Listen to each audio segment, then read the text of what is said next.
আমারও নিজের কিছুটা বোঝার দরকার আছে যে আসলে আমি আরও কতটুকু এফোর্ট দিতে পারবো, আমি আরও কতটুকু নিজেকে তৈরি করলে আরও নতুন রকম ক্যারেক্টার প্লে করতে পারবো। আমি জ্যাজের একটা কাজ করলাম, সেটা হচ্ছে গিয়ে ইতিমধ্যেই আমাকে অনেকেই ফোন করেছে যে প্রথমে জানতাম না যে আপনি সিনেমাতে আছেন, সেটা হচ্ছে পটু। তো যখন গানটা যখন রিলিজ হয় তো সবাই তখন আমাকে দেখে মানে বিশেষ করে আপনাদের জায়গা থেকে যে প্রশ্নটা আমাকে করা হয়েছে যে আপনাকে ওখানে দেখাচ্ছে, ওটা আমাকে বেশ আপ্লুত করেছে। সো ওই কাজটা আমি শেষ করেছি, একদমই একটা খুবই ডিফারেন্ট ক্যারেক্টার। এই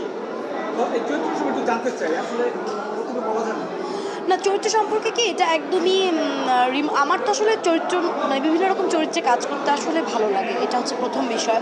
আর দ্বিতীয় বিষয় হচ্ছে এই ছবিটার সাথে যুক্ত হওয়ার পিছনে অন্যতম কারণ হচ্ছে গিয়ে ডিরেক্টরের ডিমান্ড এবং পটুতে যে কেন্দ্রীয় চরিত্রে অভিনয় করছে ইভান সায়ের ভাইয়া, উনি আমাকে ফোন করে বলে যে এই ক্যারেক্টারটার জন্য আপনাকে দরকার। এটা হচ্ছে সীমান্তবর্তী এলাকায় একজন একদম মানে একদম র প্রস্টিটিউটের লাইফ লাইন, দ্যাটস ইট।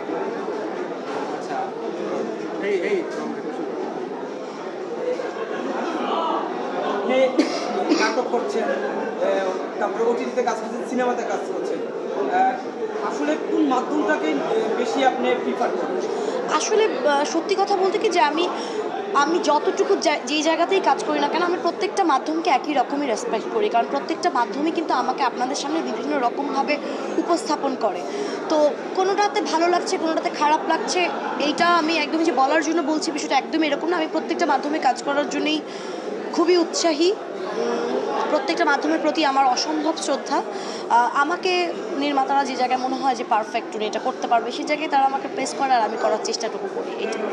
আপনি প্রথম সিনেমা থেকে অনেক প্রশংসিত, আপনার অভিনয় নিয়ে নিঃসন্দেহে সবাই অনেক প্রশংসা করেন, কিন্তু সেই জায়গা থেকে মনে হচ্ছে যে আপনি আসলে ওরকম ভালো ভালো গল্পের বা ভালো ভালো চরিত্রগুলো পাচ্ছেন না না, পেয়ে যাচ্ছে তো কন্টিনিউয়াস। আমার আসলে কোনো তাড়াহুড়া নেই, কারণ আমার কাজটা শুরু হয়েছে দেরিতে।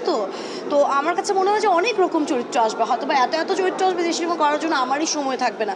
সো আমার একেবারেই তাড়াহুড়া নেই, বরং আমার সিনেমাটাও যেহেতু আমি তো একদম খুবই অল্প বয়সে ক্যারিয়ার স্টার্ট করেছি, বিষয়টা তো এরকম না। সো আমি একটা সার্টেন টাইমের পরে যেহেতু ক্যারিয়ার স্টার্ট করে ধামাধাম আমি মানে বেশ ভালো ভালো নির্মাতাদের সাথে বেশ কিছু সিনেমা করে ফেলছে, তো আমার কাছে মনে হয়েছে যে আমারও নিজের কিছুটা বোঝার দরকার আছে যে আসলে আমি আরও কতটুকু এফোর্ট দিতে পারবো, আমি আরও কতটুকু নিজেকে তৈরি করলে আরও নতুন রকম ক্যারেক্টার প্লে করতে পারবো।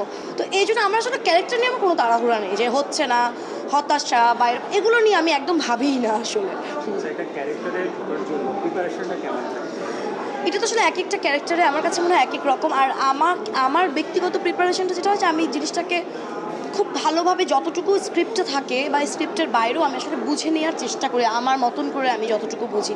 তারপরে তো ডিরেক্টরিয়াল একটা টিম থাকে, ডিরেক্টর স্বয়ং নিজে থাকে, তাদের তো একটা হেল্প অবশ্যই থাকে, তার মাধ্যম থেকেই আসলে বুঝে নেই এই।